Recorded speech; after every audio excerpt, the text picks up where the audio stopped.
Greetings and welcome to our YouTube video. So the focus of this video is to show you how to make decisions in the Compxm round 1.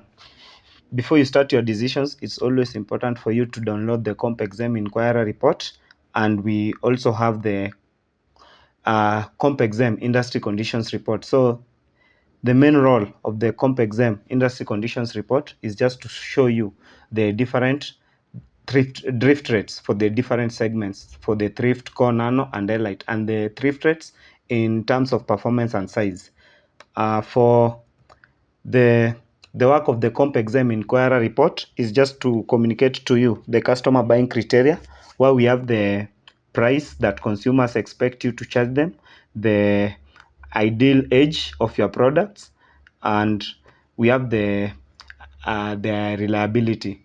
Let's kickstart our decisions. So we have 4 products. That's the Apple, 8, Arctic, and Alan. These belong to the Elite, Nano, Core, and Thrift segment respectively. And then we'll also have to introduce 3 newer products. To kickstart our decisions, we have to change the performance and size for the different products, but ensure that we achieve the customer buying criteria for the different products in terms of reliability, the ideal position, and the age. Starting with our Apple product, I done the calculations from my Excel cheat sheet here.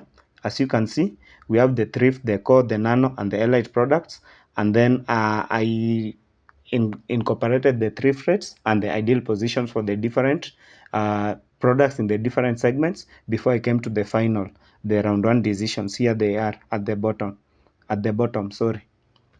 So for our Apple product, which is the elite product, we will change the size to the performance to size to 13.6, while we reduce the size by 1 to 8.6. For the 8 product, which is our low end of the thrift product, we'll increase the performance to 7.1. That will be an ideal one from my calculation, and then the size will reduce it to 12.8. We won't change the MTBF or the reliability, so you can hit the recalculate button and let's see.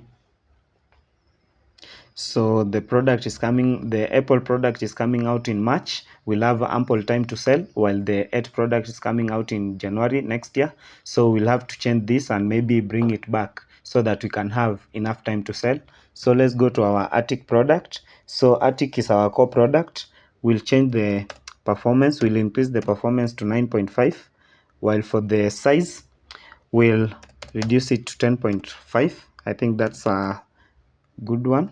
So you hit the recalculate button for this again. It's coming out in September, so we have ample time to sell also for that product, at least 3 months. That is enough for us to make the required profits. For Alan product, this is our nano product, so we'll maintain the size to at 11.4. This is from the calculation that I made in my Excel sheet. So you can see for the nano product, the performance has to be maintained at 11.4, while the size we can change it to 6.3 or 6.4. Let's go back and make that decision. So for the size, let's change this to 6.4 and hit the recalculate button and see. So coming out in March, mid-March, we'll have enough time to make the sales. So let's go to TQM decisions immediately, because TQM always impacts on the R&D time. So I think investing 1,000 in each of these initiatives under the TQM is a wise decision. So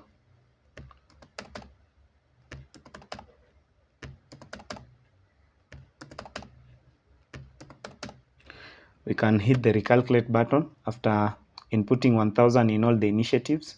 So you can see the projected impact, where we have the worst case and the best case. Comparison indicates that the best case is an improvement over the worst case, so we can leave these decisions that way. Let's go back to the R&D decisions, focusing on the one product that was coming out late. So instead of January 2024, it will come out in December 2023. So we won't have enough time to sell, so we'll try to change the performance and size until when we'll have at least the product being able to be sold for 3 months before the end of the year. So we can reduce the performance maybe to 6.8. I think that's fine. A reduction of 0.3, and we increase the size to 13.1. So hit the recalculate button and we see we are focusing on the revision date. So 24th September, I think we'll have enough time to make the sales. So from our Compxm inquiry report, you can see the ideal age for the different products. And when you compare them to the ideal age at revision, we have satisfied what the consumers want. Next, after the R&D and TQM decisions, we can move to our marketing decisions. So under marketing, the best thing the decisions that we have to make impact on price, promo budget, sales budget, and you also have to make the forecast. So when you evaluate the different products that we are selling under the Compxm inquiry report, you realize that for all the products, let's go for the thrift segment, the customer awareness and the customer accessibility impact on the investment that you make under your promo and sales budget. So when you evaluate all the indexes shown under these segments, you realize that no product has hit the 100%. So maybe we can invest maximally on our promo budget and the sales budget for all the products. So 2000 for all the products is a wise decision. So we'll do the same for our sales budget. Yes. So we'll do the same for our sales budget, and then we can hit the recalculate button and see what impact these decisions have on our products. So we are making some profit. So the next decision is for us to set the price for our products. So the Compxm inquiry report proves beneficial in you making the decisions on the prices of the different products that you'll sell. So we can start with our thrift segment. So for the thrift segment, the customers expect a price of between $14 and $26. And for our product, which is the 8th product, you can see it's not the best product in the market with the customer survey score of 13, while the best had a 30, while the best one charged 19, while for our product we charge the maximum, which was 26. So we can reduce the product. Instead of 26, maybe we can undercut the leader. Maybe we'll charge 17. We can go now to the next market segment. From the thrift segment, we have the core segment. Under the core segment, from the consumer buying criteria, you can see that they expect a price of 20 to 32. So let's see. For our product, which is Attic, we charge 32, which is the highest, and that's why we are not the best in the market. So maybe we can at least lessen our product and undercut the leader who has the highest customer survey. So maybe instead of 32, for this case, we can cut it by 10 to 22, way little less than the leader who had a price of 23.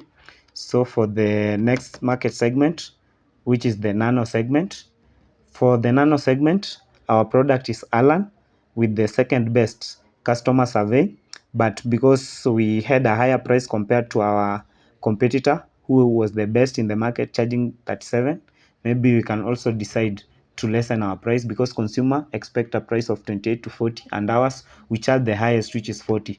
So for this one, for Alan, instead of charging 40, maybe we can do 38. I think that will be fine. And then we can go to our last product, which is Apple, under the Elite market segment. So under the Elite market segment, consumers expect a price of between 30 to 42, and we charged a price of 42, which is the highest, while the company competing with us charge a price of 39. And you can see the customer survey score, we had 39 and they had 40. So maybe a decision to undercut the leader, the leader's price will be fine. So instead of charging 42 for our Apple product, we can decide to charge 38. That will be a nice move. So we can charge 38, and let's hit the recalculate button and see. Okay, so those are the decisions. Now we have to fill the focus decisions. Under the focus decision, my advice is that you can go to your Compxm inquiry report and specifically move to the product segments where you are shown the number of product you sold, production information here, the units sold in the previous round. So I did some calculations using this data, and these are the decisions that I made. So for Apple, for this round, we expect to sell 921 units. For our 8 product, which is under the thrift segment, we expect to sell 1667, while for our Attic product, we expect to sell 2126, and for the Alan, which is our Nano product, we expect to sell 1071. So let's hit the recalculate button and see. Okay, those are the decisions for this segment. So let's go to the next segment, which is the, sorry, I forgot to add the 3 new products that we were supposed to add. So these 3 new products, we'll call them Alex, which will be under the Elite segment. We also have Army product, and then we have the Andy. Remember that because our company is Andrews, all our products have to start with the letter A. So we'll set the price, we'll have to set the performance and the size, and also the MTBF for all these products. So we can go for the MTBF, we can go with the highest for each segment. So 24,000 and 22,000 under this segment. Then in terms of performance, you also have to set the performance so that when the products come out, you won't undersell or consumers won't bypass your product. So maybe a performance of 12.2 for our Alex product and a size of 5.2 are best in this case. Okay, for our Army product, we want to set a performance of 14.7. That's a better one, and then a size of 7.8. And then for Andy, which is our crossover product, maybe a performance of 12.2 and a size of 7.8 are the best decisions in this case. So let's hit the recalculate button and see. So you can see that for the 3 new products that we have produced, they'll come out in in the year 2024. That's after the next round. So with that, we can move to our production decisions.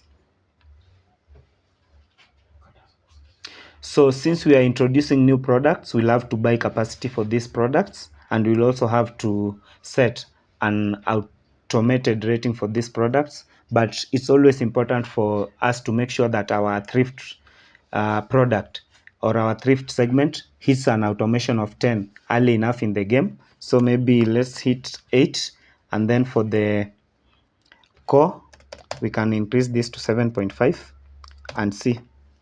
And then for the rest, we can increase by 0.5. For the new products, let's set the automation at 3.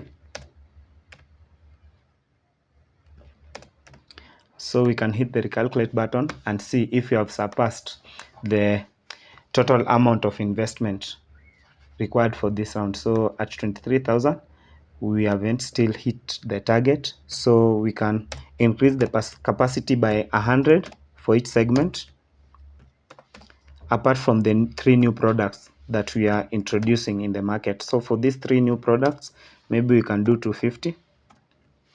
We can buy a capacity of 250 for all the 3 new products.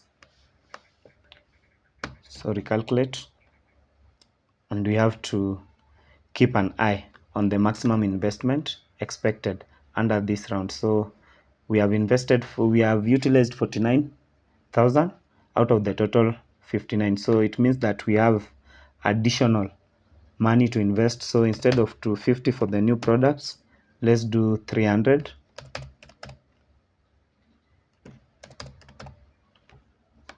Then instead of automation of 3.0, let's boost it up to 3.5 and see the impact.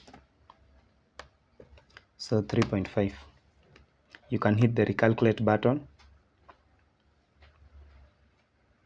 Cool. I think utilizing 54,000 out of the possible 59 is just a good idea. So we can now make decisions on our production schedules. For the Apple product, our forecast was 921, while from the previous round, we had an inventory of 220. So 921, you subtract 220, we have to produce around 701. So instead of producing 750, this too high, maybe let's do 720 and see.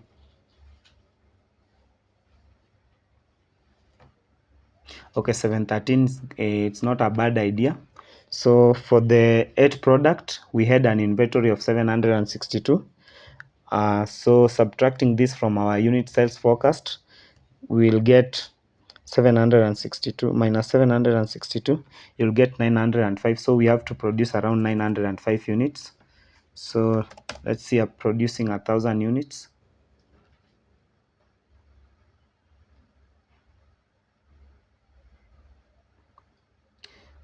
That's too much. Maybe let's do 950.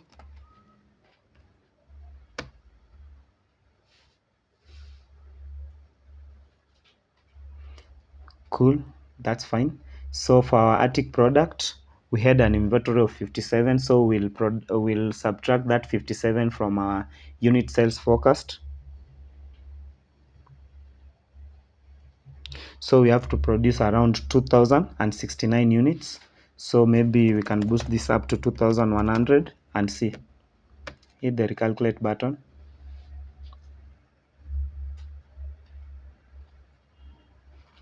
Okay, so 2079, we have surpassed the required by 10 units. That's not a bad idea. So for our last product, we forecast to sell 1071, while we had an inventory of 268.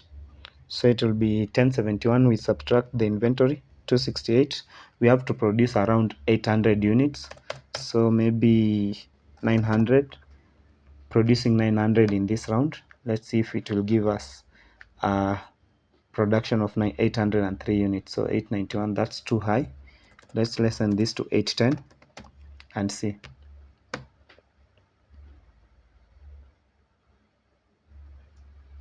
Okay, let's do 820. I think that's the final and the best decision in this case. So 812, that's fine. Next we'll move to human resource. Under human resource, we don't have to do much. We just have to set the recruitment spend at 5,000, which I think is the maximum, and the training hours at 80, which is also the maximum. The reason for us doing this is because we want to reduce the turnover rate for employees, and we also want to recruit the best employees in the market and ensure that they have the skills and capabilities to produce quality products, so that we don't have reject rates, because higher reject rates always translate to losses. So with that, we are done with the HR resources. Now the final decision is under the finance segment. So under the finance, you can see that we are making a loss because the cash position at the end of this year 2023, we are having a loss of 14 million. But because this is the first round, this should not worry you. So the best decision is to issue a long-term debt. That is the maximum possible value is 14,722. So let's hit the recalculate button and see. You can see we are still falling short with about 1,690. So the best thing to do in this case is to maybe borrow current debt that will expire after 1 year, maybe 5 million or 5,000. That's fine, because we don't want to operate with the negative cash balance. Okay, so I think with these decisions, our earning per share are also negative, but this should not worry you because it's just the first round, and we'll keep on improving and making profits as the game goes by. So those are the decisions for Compxm round 1. If you like the video, please like it, subscribe, and you can hit the notification bell so that next time we have such a video, you can be notified.